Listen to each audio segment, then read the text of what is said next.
ನಮ್ಮ ಮೂಳೆಗಳು ಗಟ್ಟಿಯಾಗಕ್ಕೆ ಕ್ಯಾಲ್ಸಿಯಂ ಬೇಕು, ಇದು ಎಲ್ಲರಿಗೂ ಗೊತ್ತು. ಅಂದ್ರೆ ನಾವು ದಿನ ಹಾಲು ಕುಡಿತೀವಿ, ಕ್ಯಾಲ್ಸಿಯಂ ಮಾತ್ರೆಗಳನ್ನ ಎಷ್ಟೊಂದು ಜನ ತಗೋತಿರ್ತಾರೆ.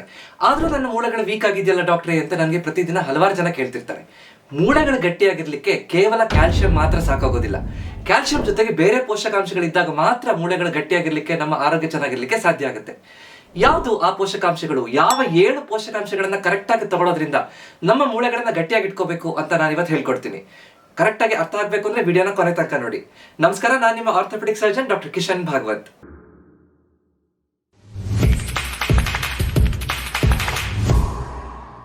ನಮ್ಗೆ ನಮ್ಮ ತಂದೆ ತಾಯಿ ಅಂದ್ರೆ ಹೇಳಿರೋದು ನೆನಪಿದೆ, 1 ಲೋಟ ಹಾಲು ಕುಡಿದ್ರೆ ನಮ್ಮ ಮೂಳೆಗಳು ಗಟ್ಟಿಯಾಗಿರುತ್ತೆ ಅಂತ. ಕ್ಯಾಲ್ಸಿಯಂ ಮಾತ್ರೆ ತಗೊಂಡ್ರೆ ಮುಂದೆ ವೀಕ್ನೆಸ್ ಎಲ್ಲ ಆಗಲ್ಲ ಅಂತ ಹೇಳ್ತಿರ್ತಾರೆ. ಆದ್ರೆ ಇದನ್ನ ನಾವು ಸರಿಯಾಗಿ ಅರ್ಥ ಮಾಡ್ಕೋಬೇಕು. ಮೂಳೆ ಅನ್ನುವಂಥದ್ದು ಒಂದು ಜಡ ವಸ್ತು ಅಲ್ಲ. ನಾವು ಒಂದು ಮನೆ ಕಟ್ಟಬೇಕಾದ್ರೆ ಅದಕ್ಕೆ ಇಟ್ಟಿಗೆ ಬೇಕು, ಸ್ಟೀಲ್ ರಾಡ್ಗಳು ಬೇಕು, ಸಿಮೆಂಟ್ ಬೇಕು, ಕೆಲಸದವ್ರು ಬೇಕು, ಸೂಪರ್ವೈಸರ್ ಬೇಕು. ಆದ್ರೆ ಈ ಕ್ಯಾಲ್ಸಿಯಂ ಅನ್ನೋಂಥದ್ದು ಒಂದು ಇಟ್ಟಿಗೆ ಮಾತ್ರ. ಸೊ ಸರಿಯಾಗಿ ಕ್ಯಾಲ್ಸಿಯಂ ಮಾತ್ರ ಇದ್ರೆ ಸಾಕಾಗೋದಿಲ್ಲ. ಅದ್ರ ಜೊತೆಗೆ ಪ್ರತಿದಿನ ಈ ಮೂಳೆಯಲ್ಲಿ ಇರುವಂತಹ ಕೋಶಗಳು, ಹೊಸ ಕೋಶಗಳು ಉತ್ಪತ್ತಿ ಆಗ್ತಾ ಇರುತ್ತೆ, ಹಳೆ ಕೋಶಗಳು ಹೋಗ್ತಾ ಇರುತ್ತೆ. ಇದೊಂದು ಡೈನಮಿಕ್ ಟಿಶ್ಯೂ ಅಂತ ಹೇಳ್ತೀವಿ, ಒಂದು ಲಿವಿಂಗ್, ಅಂದ್ರೆ ಅದು ಜೀವ ಇರುವಂತಹ ವಸ್ತು. ಮೂಳೆಗಳಲ್ಲಿ ಜೀವ ಇದೆ. ಸೊ ಅದಕ್ಕೋಸ್ಕರ ಸರಿಯಾಗಿ ಗಟ್ಟಿಯಾಗಿರುವಂತಹ ಮೂಳೆಗಳು ಬೇಕು ಅಂತಂದ್ರೆ ಕಾಪಾಡ್ಕೊಳ್ಳುವಂಥದ್ದು ನಮ್ಮ ಕರ್ತವ್ಯ. ಆ ಮೂಳೆಗಳು ಗಟ್ಟಿಯಾಗಿರ್ಬೇಕು ಅಂತಂದ್ರೆ ಯಾವ 7 ಪೋಷಕಾಂಶಗಳು ಬೇಕು, ಅದು ಹೇಗೆ ಕೆಲಸ ಮಾಡುತ್ತೆ ನೋಡ್ತಾ ಹೋಗೋಣ. ಗಟ್ಟಿಯಾದ ಮೂಳೆಗಳಿಗೆ ಬೇಕಾಗಿರುವಂತಹ 7ರಲ್ಲಿ ಮೊದಲನೇ ಮತ್ತು ಅತ್ಯಂತ ಮುಖ್ಯ ಪೋಷಕಾಂಶ ಖಂಡಿತ ಕ್ಯಾಲ್ಸಿಯಂ. ಕ್ಯಾಲ್ಸಿಯಂ ಒಂದು ಫೌಂಡೇಶನ್ ಇದ್ದಾಗ, ಬಿಲ್ಡಿಂಗಿಗೆ ಫೌಂಡೇಶನ್ ಗಟ್ಟಿಯಾಗಿದ್ರೆ ಖಂಡಿತ ಬಿಲ್ಡಿಂಗ್ ಕರೆಕ್ಟ್ ಆಗಿರುತ್ತೆ. ಮತ್ತು ಕ್ಯಾಲ್ಸಿಯಂ ಅನ್ನ ನಾವು ಒಂದು ಇಟ್ಟಿಗೆಗೆ ಹೋಲಿಸಿದ್ವಿ. ಅಂದ್ರೆ ಇಟ್ಟಿಗೆಯನ್ನ ಕರೆಕ್ಟ್ ಆಗಿ ಇಡ್ಲಿಕ್ಕೆ ವ್ಯವಸ್ಥೆ ಇದ್ರೆ ಆ ಬಿಲ್ಡಿಂಗ್ ಗಟ್ಟಿಯಾಗಿರುತ್ತೆ. ಅಂದ್ರೆ ಇಟ್ಟಿಗೆಗೆ ಸಪೋರ್ಟಿಂಗ್ ಸ್ಟ್ರಕ್ಚರ್, ಸಪೋರ್ಟ್ ಬೇಕಾಗಿರುವಂತಹ ರಾಡ್ಗಳು, ಸಿಮೆಂಟ್ಗಳು, ಮೇಸ್ತ್ರಿ ಕರೆಕ್ಟ್ ಆಗಿ ಇಡುವಂತವ್ರು, ಅದೆಲ್ಲ ಇದ್ದಾಗ ಮಾತ್ರ ಅನುಕೂಲ ಆಗುತ್ತೆ. ಅಂದ್ರೆ ಕ್ಯಾಲ್ಸಿಯಂ ತಿಂದಿರುವಂತಹ ಆಹಾರದಲ್ಲಿ ಇರುವಂತಹ ಕ್ಯಾಲ್ಸಿಯಂ ನಮ್ಗೆ ಉಪಯೋಗ ಆಗ್ಬೇಕು ಅಂತಂದ್ರೆ ಅದು ನಮ್ಮ ಜಠರದಲ್ಲಿ ಕರೆಕ್ಟ್ ಆಗಿ ಹೀರ್ಕೋಬೇಕು, ಅಬ್ಸಾರ್ವ್ ಆಗ್ಬೇಕು. ರಕ್ತದಲ್ಲಿ ಇರುವಂತಹ ಕ್ಯಾಲ್ಸಿಯಂ, ರಕ್ತಕ್ಕೆ ಹೋಗಿರುವಂತಹ ಕ್ಯಾಲ್ಸಿಯಂ ಮೂಳೆ ಒಳಗಡೆ ಹೋಗಿ ಕರೆಕ್ಟ್ ಆಗಿರೋ ಜಾಗಕ್ಕೆ ಹೋಗಿ ಕೂತ್ಕೋಬೇಕು. ಪ್ರೋಟೀನ್ ಸ್ಟ್ರಕ್ಚರ್ ಒಳಗಡೆ ಹೋಗಿ ಕೂತ್ಕೊಂಡಾಗ ಮಾತ್ರ ಆ ಕ್ಯಾಲ್ಸಿಯಂ ಅನ್ನುವಂತಹ ರಾ ಮೆಟೀರಿಯಲ್ ಗಟ್ಟಿ ಆಗುತ್ತೆ. ಸರಿಯಾಗಿ ಆಗ್ಲಿಲ್ಲ ಅಂತಂದ್ರೆ ಅದು ಕಿಡ್ನಿಗಳಿಗೆ ಹೋದ್ರೆ ಕಿಡ್ನಿಯಲ್ಲಿ ಕಲ್ಲಾಗ್ಬಿಡ್ಬಹುದು. ರಕ್ತನಾಳದಲ್ಲಿ ಬಂದ್ಬಿಟ್ರೆ ರಕ್ತನಾಳದಲ್ಲಿ ಅಥೆರೋಸ್ಕ್ಲೆರೋಟಿಕ್ ಪ್ಲಾಕ್ ಅಂತಾಗಿ ಹಾರ್ಟ್ ಅಟ್ಯಾಕ್ ಅಥವಾ ಸ್ಟ್ರೋಕ್ ಆಗುವಂತ ಸಾಧ್ಯತೆ ಇರಬಹುದು. ಸೊ ಅದಕ್ಕೋಸ್ಕರ ಸರಿಯಾದ ರೀತಿಯಲ್ಲಿ ಕ್ಯಾಲ್ಸಿಯಂ ಉಪಯೋಗ ಆಗಬೇಕು ಅಂದ್ರೆ ಬೇರೆ ಪೋಷಕಾಂಶಗಳು ಕೂಡ ಬೇಕು. ಕ್ಯಾಲ್ಸಿಯಂ ನಮ್ಗೆ ಹೇಗೆ ಆಹಾರದಲ್ಲಿ ಸಿಗುತ್ತೆ? ಮುಖ್ಯವಾಗಿ ಹಾಲು, ಹಾಲಿನ ಪದಾರ್ಥಗಳಲ್ಲಿ ಸಿಗುತ್ತೆ.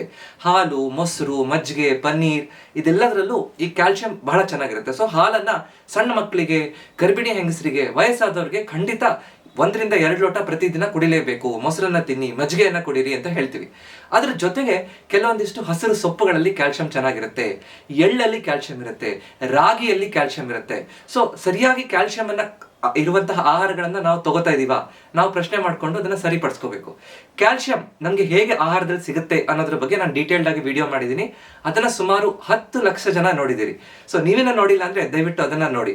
ನಮ್ಮ ಮೂಳೆಗಳಿಗೆ ಬೇಕಾಗಿರುವಂತಹ 2ನೇ ಮುಖ್ಯ ಪೋಷಕಾಂಶ ವಿಟಮಿನ್ ಡಿ. ನಾವೊಂದು ಕನ್ಸ್ಟ್ರಕ್ಷನ್ ಸೈಟ್ ಉದಾಹರಣೆ ಹೇಳಿದ್ವಿ. ಅಂದ್ರೆ ಇಟ್ಟಿಗೆ ಕ್ಯಾಲ್ಸಿಯಂ ಆದ್ರೆ ಸರಿಯಾದ ರೀತಿಯಲ್ಲಿ ಅದು ಒಳಗಡೆ ಹೋಗ್ಬೇಕು, ಆ ಕನ್ಸ್ಟ್ರಕ್ಷನ್ ಸೈಟಿಗೆ ಹೋಗ್ಬೇಕು ಅಂತಂದ್ರೆ ಒಬ್ಬ ಸೆಕ್ಯೂರಿಟಿ ಗಾರ್ಡ್ ಅಥವಾ ಗೇಟ್ ಇರುತ್ತೆ. ಆ ಗೇಟ್ ಓಪನ್ ಆದಾಗ ಮಾತ್ರ ಸರಿಯಾದ ಮಟೀರಿಯಲ್ ಆ ಕನ್ಸ್ಟ್ರಕ್ಷನ್ ಸೈಟಿಗೆ ಹೋಗುತ್ತೆ, ಎಲ್ಲಿ ಮನೆ ಕಟ್ತಿದೀವೋ ಅಲ್ಲಿಗೆ.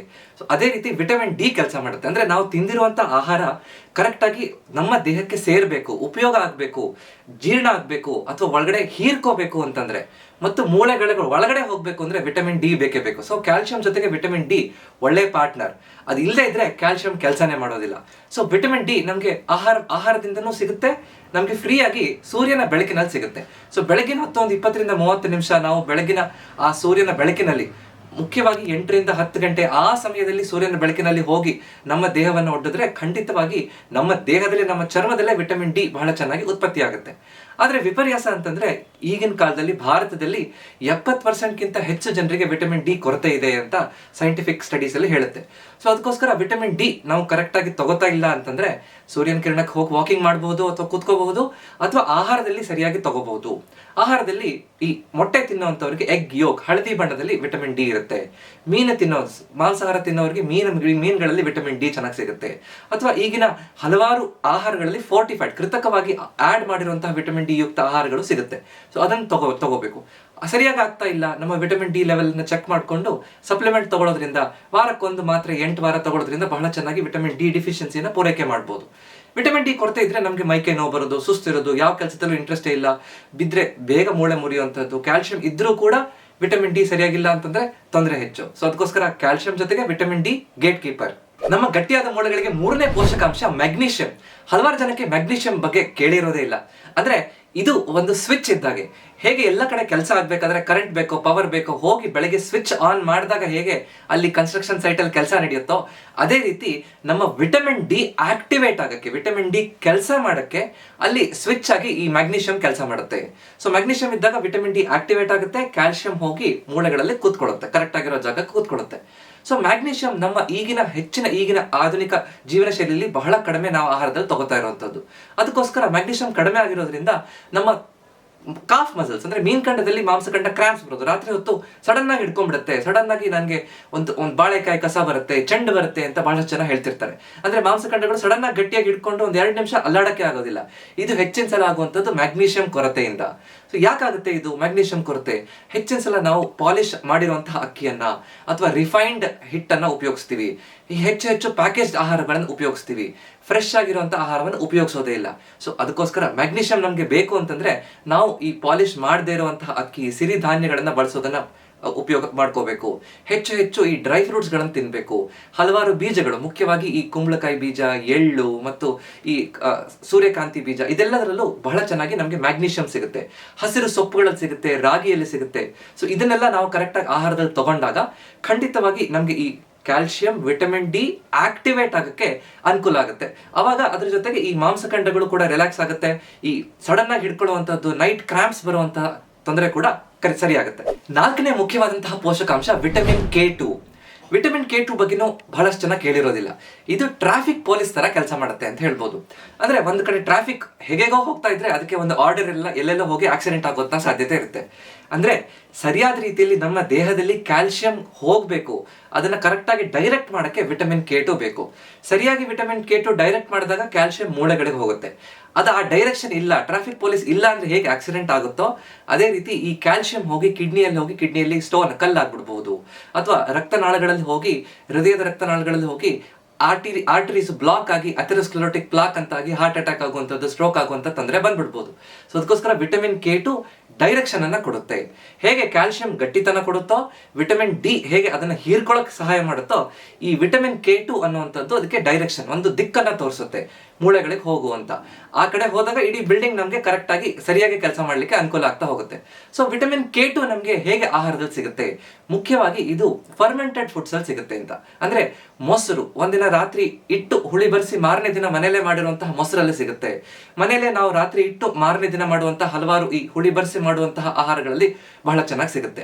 ಸೊ ಅದನ್ನ ಕರೆಕ್ಟ್ ಆಗಿ ಅರ್ಥ ಮಾಡ್ಕೊಂಡು ಈ ರೀತಿ ಪ್ರತಿದಿನ 1 ಕಪ್ ಮೊಸರನ್ನ ತಿನ್ನುವಂತದ್ದು ಅಭ್ಯಾಸ ನಮ್ಮಲ್ಲೆಲ್ಲ ಇದೆ. ಆಹಾರದ ಊಟ ಆದ ನಂತರ ಮೊಸರನ್ನ ತಿಂತೀವಿ. ಸೊ ಮೊಸರಿಗೆ ಎಷ್ಟೊಂದು ಮಹತ್ವ ಇದೆ ನಾವು ಅರ್ಥ ಮಾಡ್ಕೊಂಡಿದೀವ, ನಾವು ನೋಡ್ಕೋಬೇಕು. ಸೊ ಹೇಗೆ ನಮ್ಗೆ ಕ್ಯಾಲ್ಸಿಯಂ ಬೇಕೋ ಅದೇ ರೀತಿ ವಿಟಮಿನ್ ಡಿ ಬೇಕು, ಮ್ಯಾಗ್ನೀಷಿಯಂ ಬೇಕು, ವಿಟಮಿನ್ K2 ಕೂಡ ಅಷ್ಟೇ ಮುಖ್ಯ. 5ನೇ ಮುಖ್ಯವಾದಂತಹ ಪೋಷಕಾಂಶ ಪ್ರೋಟೀನ್. ಹೆಚ್ಚಿನವರು ಪ್ರೋಟೀನ್ ಅಂತ ತಕ್ಷಣ ಜಿಮ್ಮಿಗೆ ಹೋಗ್ಬೇಕಾದ್ರೆ ಪ್ರೋಟೀನ್ ಬೇಕು, ನನಗೆ ಮಾಂಸಖಂಡ ಗಟ್ಟಿ ಮಾಡ್ಬೇಕಂದ್ರೆ ಪ್ರೋಟೀನ್, ಅವಾಗ ಮಾತ್ರ ಪ್ರೋಟೀನ್ ತಗೊಂಡ್ರೆ ಸಾಕು ಅಂತ ಅನ್ಕೊಂಡಿರ್ತಾರೆ. ಇದು ಬಹಳ ತಪ್ಪು ಕಲ್ಪನೆ, ತಪ್ಪು ತಿಳುವಳಿಕೆ. ಪ್ರೋಟೀನ್ ಅನ್ನುವಂತಹದ್ದು ನಮ್ಮ ದೇಹದಲ್ಲಿ ನಮ್ಮ ಆರೋಗ್ಯವನ್ನು ಕಾಪಾಡ್ಕೊಳ್ಳಿಕ್ಕೆ ಮುಖ್ಯ ಬೇಕಾಗಿರುವಂತಹ, ಸಮತೋಲನದ ಆಹಾರಕ್ಕೆ ಬೇಕಾಗಿರುವಂತಹ ಅತ್ಯಂತ ಮುಖ್ಯವಾದಂತಹ ಅಂಶ ಅಂತ ಹೇಳ್ಬೋದು. ನಮ್ಮ ಭಾರತೀಯ ಶೈಲಿ ಆಹಾರ ಪದ್ಧತಿಯಲ್ಲಿ ಹಲವಾರು ಜನ ಈಗಿನ ಕಾಲದಲ್ಲಿ ಪ್ರೋಟೀನ್ ಅನ್ನ ನಾವು ಕಡಿಮೆ ತಗೋತಾ ಇದ್ದೀವಿ. ನಾವು ವಿಚಾರ ಮಾಡಿ ನೋಡೋಣ, ಪ್ರೋಟೀನ್ ಹೇಗೆ ನಮ್ಮ ಮೂಳೆಗಳಿಗೆ ಬೇಕು ಅಂತ. ಹೇಗೆ ಈಗ ಒಂದು ಬಿಲ್ಡಿಂಗ್ ಅನ್ನ ಕಟ್ಟಬೇಕು ಅಂತಂದ್ರೆ ಪಿಲ್ಲರ್ಗಳು ಬೇಕು. ಪಿಲ್ಲರ್ ಒಳಗಡೆ ಒಂದು ಸ್ಟೀಲ್ ರಾಡ್ ಗಳನ್ನ ಹಾಕಿ ಅದರ ಮೇಲೆ ಕಾಂಕ್ರೀಟ್ ಅಥವಾ ಸಿಮೆಂಟ್ ಅನ್ನು ಹಾಕ್ತಾರೆ. ಆ ಫ್ರೇಮ್ ವರ್ಕ್ ಏನಿದೆಯೋ, ಆ ಸ್ಟೀಲ್ ರಾಡ್ಗಳೇನಿದೆಯೋ ಅದು ಪ್ರೋಟೀನ್ ತರ ಮೂಳೆಗಳಲ್ಲಿ ಕೆಲಸ ಮಾಡುತ್ತೆ. ಸೊ ಮೂಳೆಗಳಲ್ಲಿ 30-40% ಪ್ರೋಟೀನೇ ಇರುತ್ತೆ. ಸೊ ಸರಿಯಾದ ಫ್ರೇಮ್ ವರ್ಕ್ ಇದ್ದಾಗ ಮಾತ್ರ ಕ್ಯಾಲ್ಸಿಯಂ ಅನ್ನುವಂತಹ ಸಿಮೆಂಟ್ ಗಟ್ಟಿಯಾಗಿ ಕೂಡ್ಕೊಳ್ಳುತ್ತೆ, ಅವಾಗ ತೊಂದರೆ ಆಗೋದಿಲ್ಲ. ಆ ಸ್ಟೀಲ್ ಇಲ್ಲದೆ ಕೇವಲ ಸಿಮೆಂಟ್, ಕಾಂಕ್ರೀಟ್ ಅಷ್ಟೇ ಹಾಕ್ಬಿಟ್ರೆ ಅದ್ರ ಮೇಲೆ ತೂಕ ಬಿದ್ದಾಗ ಅದು ಕ್ರ್ಯಾಕ್ ಆಗುತ್ತೆ. ಅದೇ ರೀತಿ ಮೂಳೆಗಳು ವೀಕ್ ಆಗುವಂತ ಸಾಧ್ಯತೆ ಇರುತ್ತೆ. ಸೊ ಅದಕ್ಕೋಸ್ಕರ ಮೂಳೆ ಮುರಿದಾಗ ಅಥವಾ ಏನಾದ್ರೂ ಆಪರೇಷನ್ ಆದಾಗ, ಆದಷ್ಟು ಬೇಗ ಗಾಯ ಆದಾಗ ಕ್ಯಾಲ್ಸಿಯಂ, ವಿಟಮಿನ್ಗಳು ಎಲ್ಲದರ ಜೊತೆಗೆ ಪ್ರೋಟೀನ್ ಸರಿಯಾಗಿ ನಾವು ಪೂರೈಕೆ ಮಾಡಿದಾಗ ಮಾತ್ರ ಅದು ಬೇಗ ವಾಸಿಯಾಗುತ್ತೆ, ಬೇಗ ಗಟ್ಟಿಯಾಗುತ್ತೆ, ಬೇಗ ಹೀಲ್ ಆಗುತ್ತೆ. ಸೊ ಅದಕ್ಕೋಸ್ಕರ ಪ್ರೋಟೀನ್ ನಮ್ಮ ಆಹಾರದಲ್ಲಿ ನಾವು ಹೇಗೆ ತಗೋಬಹುದು? ಹಾಲಿನ ಪದಾರ್ಥಗಳಲ್ಲಿ ಪ್ರೋಟೀನ್ ಬಹಳ ಚೆನ್ನಾಗಿ ಸಿಗುತ್ತೆ. ಹಾಲು, ಮೊಸರು, ಚೀಸ್ ಇದನ್ನೆಲ್ಲ ತಗೊಳ್ಳೋದ್ರಿಂದ ಅನುಕೂಲ ಆಗುತ್ತೆ. ಅದ್ರ ಜೊತೆಗೆ ನಾವು ಮೊಳಕೆ ಕಾಳುಗಳನ್ನ ತಿನ್ನೋದ್ರಿಂದ, 1 ಮುಷ್ಟಿ ಮೊಳಕೆ ಕಾಳನ್ನು ತಿನ್ನೋದ್ರಿಂದ, ನಾವು ಮಾಡುವಂತಹ ಸಾಂಬಾರ್, ತೊವೆ ಅದರಲ್ಲೆಲ್ಲ ಹೆಚ್ಚು ಬೇಳೆ ಕಾಳುಗಳನ್ನ, ಕಾಳಿನ ಪಲ್ಯ ಮಾಡೋದ್ರಿಂದ, ಕಾಳಿನ ಸಾಂಬಾರು, ಕಾಳಿನ ಪಲ್ಯ ಮಾಡೋದ್ರಿಂದ, ಈ ಸಾರು ಸಾಂಬಾರಲ್ಲಿ ಹೆಚ್ಚು ಬೇಳೆಗಳನ್ನು ಹಾಕೋದ್ರಿಂದ, ಸೋಯಾ ಚಂಕ್ಸ್ ಅನ್ನು ಉಪಯೋಗಿಸೋದ್ರಿಂದ, ಅಥವಾ ಮಾಂಸಾಹಾರ ತಿನ್ನುವಂಥವ್ರಲ್ಲಿ ಅಥವಾ ಎಗ್ ತಿನ್ನೋರಲ್ಲಿ ಎಗ್ ವೈಟ್ ಅಲ್ಲಿ ಬಹಳ ಚೆನ್ನಾಗಿ ನಮಗೆ ಪ್ರೋಟೀನ್ ಸಿಗುತ್ತೆ. ಸೊ ಪ್ರೋಟೀನ್ ನಮ್ಮ ನಟ್ಸ್ ಸೀಡ್ಸ್ ಗಳಲ್ಲೂ ಕೆಲವೊಂದರಲ್ಲಿ ಇರುತ್ತೆ. ಸೊ ಪ್ರೋಟೀನ್ ಪೂರೈಕೆ ಬಹಳ ಮುಖ್ಯವಾಗಿ ಬೇಕಾಗಿರುವಂಥದ್ದು. ಒಬ್ಬ ಸಾಮಾನ್ಯ ವ್ಯಕ್ತಿಗೆ 1 ರಿಂದ 1.2 gram per KG body weight. ಅಂದ್ರೆ ನನ್ನ ತೂಕ ಈಗ 70 kg ಅಂದ್ರೆ 70 ರಿಂದ 80 ಗ್ರಾಮ್ ಮಿನಿಮಮ್ ಪ್ರೋಟೀನ್ ಪೂರೈಕೆ ಆಗ್ಲೇಬೇಕು. ನಮ್ಮ ದಿನನಿತ್ಯದಲ್ಲಿ ನಾವು ತಿಂತಿರುವಂತ ಆಹಾರದಲ್ಲಿ ಆಗ್ತಾ ಇದೆಯಾ, ನಾವು ಲೆಕ್ಕ ಹಾಕಿ ನೋಡಿದಾಗ ಎಷ್ಟು ಕಡಿಮೆ ಇದೆ ಅಂತ ನಮ್ಗೆ ಗೊತ್ತಾಗುತ್ತೆ. ಸೊ ಪ್ರೋಟೀನ್ ಅನ್ನುವಂಥದ್ದು ಮೂಳೆಗಳ ಫ್ರೇಮ್ ವರ್ಕ್. ಹೇಗೆ ಸ್ಟೀಲ್ ರಾಡ್ಗಳು ಗಟ್ಟಿ ಇರಬೇಕೋ ಅವಾಗ ಮಾತ್ರ ಬಿಲ್ಡಿಂಗ್ ಗಟ್ಟಿ ಇರುತ್ತೋ, ಪ್ರೋಟೀನ್ ಇದ್ರೆ ಮಾತ್ರ ಮೂಳೆ ಗಟ್ಟಿ ಆಗೋದು. 6ನೇ ಮುಖ್ಯವಾದಂತಹ ಪೋಷಕಾಂಶ ಫಾಸ್ಫರಸ್. ಫಾಸ್ಫರಸ್ ಅನ್ನುವಂಥದ್ದು ನಮ್ಮ ಈ ಮೂಳೆಗಳಿಗೆ ಗಟ್ಟಿತನವನ್ನು ಕೊಡುತ್ತೆ. ಈಗ ಒಂದು ಬಿಲ್ಡಿಂಗ್ ಕಟ್ಟಬೇಕಾದ್ರೆ ಹೇಗೆ ಸಿಮೆಂಟ್ ಬೇಕೋ, ಸಿಮೆಂಟ್ ಕಾಂಕ್ರೀಟ್ ಆಗಿ ನಾವು ಬಳಸಬೇಕಾದ್ರೆ ಸಿಮೆಂಟ್ ಜೊತೆಗೆ ಮರಳನ್ನ ಮಿಕ್ಸ್ ಮಾಡ್ತೀವಿ. ಅದೇ ರೀತಿ ಸಿಮೆಂಟ್ ಕ್ಯಾಲ್ಸಿಯಂ ಅಂತಂದ್ರೆ ಕ್ಯಾಲ್ಸಿಯಂ ಫಾಸ್ಫೇಟ್. ಈ ಫಾಸ್ಫರಸ್ ಅನ್ನುವಂಥದ್ದು ಕ್ಯಾಲ್ಸಿಯಂ ಜೊತೆಗೆ ಸೇರಿದಾಗ ಮಾತ್ರ ಅದು ಗಟ್ಟಿಯಾಗುತ್ತೆ. ಸಿಮೆಂಟ್ ಜೊತೆ ಮರಳು ಸೇರಿದಾಗ ಮಾತ್ರ ಕಾಂಕ್ರೀಟ್ ಗಟ್ಟಿ ಆಗ್ಲಿಕ್ಕೆ ಸಾಧ್ಯ ಆಗುತ್ತೆ. ಅದೇ ರೀತಿ ಫಾಸ್ಫರಸ್ ಸರಿಯಾದ ಪ್ರಮಾಣದಲ್ಲಿ ಇರುವಂತಹದ್ದು ನಮ್ಮ ಆಹಾರದಲ್ಲಿ ಬೇಕೇ ಬೇಕು. ಹೆಚ್ಚಿನ ಈ ಭಾರತೀಯ ಶೈಲಿ ಆಹಾರದಲ್ಲಿ ಈ ಫಾಸ್ಫರಸ್ ಪೂರೈಕೆ ಆಗುತ್ತೆ. ಹೆಚ್ಚಿನ ಬೇಳೆ ಕಾಳುಗಳಲ್ಲಿ, ಈ ನಟ್ಸ್ ಅಂಡ್ ಸೀಡ್ಸ್ ಅಲ್ಲಿ ನಾವು ತಿಂತಿರುವಂತಹ ಆಹಾರದಲ್ಲಿ ಇರುತ್ತೆ.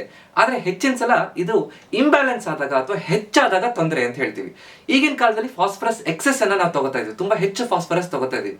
ಮುಖ್ಯವಾಗಿ ಸಾಫ್ಟ್ ಡ್ರಿಂಕ್ಸ್ ಅಲ್ಲಿ, ಸಾಫ್ಟ್ ಡ್ರಿಂಕ್ಸ್ ಅನ್ನುವಂಥದ್ರಲ್ಲಿ ಹೆಚ್ಚು ಫಾಸ್ಫರಸ್ ಇರುತ್ತೆ. ಇದು ಆ ಕ್ಯಾಲ್ಸಿಯಂ ಅನ್ನ ಹೆಚ್ಚು ಹೊರಗಡೆ ಹೀರ್ಕೊಳ್ಳುತ್ತೆ. ಅಂದ್ರೆ ರಕ್ತಕ್ಕೆ ಹೀರ್ಕೊಂಡು ಮೂಳೆಗಳನ್ನ ವೀಕ್ ಮಾಡ್ತಾ ಹೋಗುತ್ತೆ. ಅಂದ್ರೆ ಹೇಗೆ ಕಾಂಕ್ರೀಟಿಗೆ ಸರಿಯಾದ ಪ್ರಮಾಣದಲ್ಲಿ ಕ್ಯಾಲ್ಸಿಯಂ ಮತ್ತು ಅಂದ್ರೆ ಈ ಸಿಮೆಂಟ್ ಮತ್ತು ಮರಳನ್ನ ಸೇರಿಸ್ತೀವೋ, ತುಂಬಾ ಮರಳು ಸೇರಿಸ್ಬಿಟ್ರೆ ಅದು ವೀಕ್ ಆಗ್ಬಿಡುತ್ತೆ. ಅದೇ ರೀತಿ ತುಂಬಾ ಫಾಸ್ಫರಸ್ ಇದ್ದಾಗ ಅದ್ರೊಳಗೆ ಒಳಗಡೆ ಇರುವಂತಹ ಕ್ಯಾಲ್ಸಿಯಂ ಅನ್ನ ಹೀರ್ಕೊಳ್ಳುತ್ತೆ. ಸೊ ತುಂಬಾ ಈ ಬೇರೆ ಬೇರೆ ಸಾಫ್ಟ್ ಡ್ರಿಂಕ್ಸ್ ಅನ್ನ ಕುಡಿಯುವಂತವ್ರಿಗೆ, ಪ್ಯಾಕೇಜ್ಡ್ ಆಹಾರಗಳನ್ನು ತಿನ್ನುವಂತವ್ರಿಗೆ, ರೆಡಿ ಟು ಈಟ್ ಆಹಾರಗಳನ್ನು ತಿನ್ನುವಂತವ್ರಿಗೆ ಮೂಳೆ ಹೆಚ್ಚು ವೀಕ್ ಆಗಿರುವಂತ ಸಾಧ್ಯತೆ ಇರುತ್ತೆ.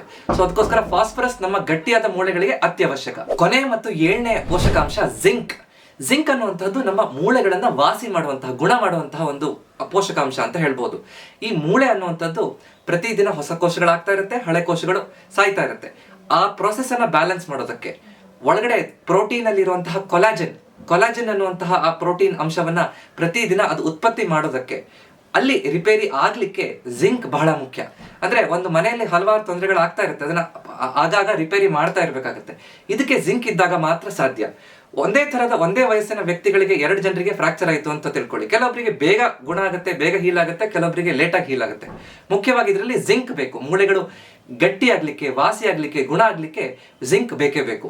ಜಿಂಕ್ ನಮ್ಗೆ ಈ ಕುಂಬಳಕಾಯಿ ಬೀಜದಲ್ಲಿ, ಚನ್ನಾದಲ್ಲಿ ಸಿಗುತ್ತೆ, ಚಿಕ್ ಪೀಸ್ ಅಥವಾ ಚನ್ನಾದಲ್ಲಿ ಸಿಗುತ್ತೆ, ಹೆಚ್ಚಿನ ಈ ಇಡೀ ಧಾನ್ಯಗಳಲ್ಲಿ ಸಿಗುತ್ತೆ, ಕಾಳುಗಳಲ್ಲಿ ಸಿಗುತ್ತೆ, ಮತ್ತು ಈ ನಟ್ಸ್ ಗಳಲ್ಲಿ ಸಿಗುತ್ತೆ. ಸೊ ಇದನ್ನೆಲ್ಲ ಕರೆಕ್ಟ್ ಆಗಿ ನಾವು ಆಹಾರದಲ್ಲಿ ಪೂರೈಕೆ ಮಾಡಿದಾಗ ನಮ್ಮ ಮೂಳೆಗಳಲ್ಲಿ ಆಗ್ತಾ ಇರುವಂತಹ ರಿಪೇರ್ ಪ್ರೊಸೆಸ್ ಬಹಳ ಚೆನ್ನಾಗುತ್ತೆ. ನಮ್ಗೆ ಗೊತ್ತಿಲ್ಲದೆ ಇರೋ ಹಾಗೆ ಮೂಳೆಗಳು ಗಟ್ಟಿಯಾಗಿ ಮೇಂಟೈನ್ ಮಾಡ್ಕೊಳ್ಳಿಕ್ಕೆ ಅನುಕೂಲ ಆಗುತ್ತೆ.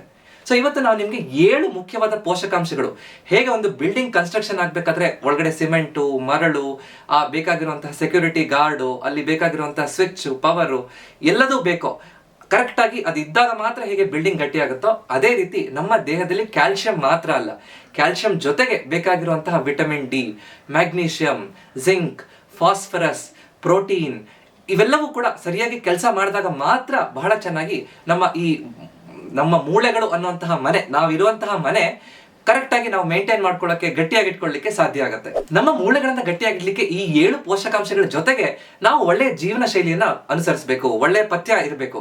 ಪಥ್ಯದಲ್ಲಿ ಹೆಚ್ಚು ಸಕ್ಕರೆ, ಹೆಚ್ಚು ಉಪ್ಪನ್ನ ಬಳಸೋದನ್ನ ಕಡಿಮೆ ಮಾಡ್ತಾ ಬಂದ್ಬಿಡ್ಬೇಕು. ಹೆಚ್ಚು ಈ ಸಾಫ್ಟ್ ಡ್ರಿಂಕ್ಸ್ ಅನ್ನು ಕುಡಿಯುವಂತಹ ಅಭ್ಯಾಸವನ್ನ ಬಿಡಬೇಕು. ಸರಿಯಾಗಿ ನಿದ್ದೆ ಮಾಡಬೇಕು. ಪ್ರತಿದಿನ ವ್ಯಾಯಾಮ, ವಾಕಿಂಗ್ ಮಾಡಿ ನಮ್ಮ ಮೂಳೆಗಳ ಮೇಲೆ ತೂಕ ಬಿದ್ದಾಗ ಮಾತ್ರ ಸರಿಯಾಗಿ ಮೂಳೆಗಳು ಗಟ್ಟಿಯಾಗಿರ್ಲಿಕ್ಕೆ ಸಾಧ್ಯ ಆಗುತ್ತೆ. ಸೊ ಇದೆಲ್ಲದೂ ಬ್ಯಾಲೆನ್ಸ್ ಅಲ್ಲಿ ಇದ್ದಾಗ ನಮ್ಮ ಮೂಳೆಗಳ ಆರೋಗ್ಯವನ್ನ ಕಾಪಾಡ್ಕೊಳ್ಳೋದ್ರಲ್ಲಿ ಡೌಟೇ ಇಲ್ಲ. ಸೊ ನಿಮಗೆ ಈ ರೀತಿ ಗಟ್ಟಿಯಾದ ಮೂಳೆಗಳನ್ನ ಇಟ್ಕೋಬೇಕು ಅಂತ ಅವಶ್ಯಕತೆ, ನಿಮ್ಗೆ ಆ ಇಂಟ್ರೆಸ್ಟ್ ಇದೆ, ನಾನು ಮೂಳೆಗಳನ್ನ ಗಟ್ಟಿಯಾಗಿ ಇಟ್ಕೋಬೇಕು ಅಂತ ಇದ್ರೆ, ಅದ್ರ ಜೊತೆಗೆ ನಿಮ್ಗೆ ಮಂಡಿ ನೋವು ಅಥವಾ ಮೂಳೆಗಳಲ್ಲಿ ನೋವು ಬರುವಂತಹದ್ದು, ಮೈಕೈ ನೋವು ಬರುವಂತಹ ತೊಂದರೆ ಇದ್ರೆ, ನಾನು ಇದ್ರ ಬಗ್ಗೆ ಅಂದ್ರೆ ಈ ಮೊಣಕಾಲು ನೋವು ಮತ್ತು ಗಟ್ಟಿಯಾದ ಮೂಳೆಗಳ ಬಗ್ಗೆ ನೀ pain and strong bone blue print ಅಂತ ಹೇಳಿ ಒಂದು ಕೋರ್ಸ್ ಅನ್ನ ಮಾಡ್ತಾ ಇದ್ದೀನಿ. ಅದು ನಿಮ್ಗೆ ಅವಶ್ಯಕತೆ ಇದೆ ಅಥವಾ ನಿಮ್ಗೆ ಇಂಟ್ರೆಸ್ಟ್ ಇದೆ ಅಂತಂದ್ರೆ ಸ್ಟ್ರಾಂಗ್ ಬೋನ್ಸ್ ಅಂತ ನನಗೆ ಕಮೆಂಟ್ ಮಾಡಿ ತಿಳಿಸಿ. ನಾನು ನಿಮ್ಗೆ ಅದು ರಿಲೀಸ್ ಆದ ತಕ್ಷಣ ಕನ್ಸೆಷನ್ ರೇಟ್ ಅಲ್ಲಿ ನಾನು ನಿಮ್ಗೆ ಡೈರೆಕ್ಟ್ ಆಗಿ ಫಸ್ಟ್ ಕೊಡ್ತೀನಿ. ಇವತ್ತಿನ ವಿಡಿಯೋ ನಿಮ್ಗೆ ಇಷ್ಟ ಆಗಿದ್ರೆ ದಯವಿಟ್ಟು ಇದನ್ನ ಲೈಕ್ ಮಾಡಿ ಮತ್ತು ನಿಮ್ಮ ಅಕ್ಕಪಕ್ಕದವರ ಜೊತೆ ಹಂಚ್ಕೊಳ್ಳಿ. ಇದೇ ರೀತಿಯಂತ ಹೆಚ್ಚಿನ ವಿಡಿಯೋ ನೋಡ್ಬೇಕು ಅಂದ್ರೆ ನನ್ನ ಚಾನೆಲ್ನ ದಯವಿಟ್ಟು ಸಬ್ಸ್ಕ್ರೈಬ್ ಮಾಡಿ. ಯಾಕಂದ್ರೆ ನಮ್ಮ ಆರೋಗ್ಯ ನಮ್ಮ ಕೈಲಿದೆ, ಅದನ್ನು ಸರಿಯಾಗಿ ಇಟ್ಕೊಳ್ಳುವಂಥದ್ದು ನಮ್ಮ ಕರ್ತವ್ಯ. ನಮಸ್ಕಾರ.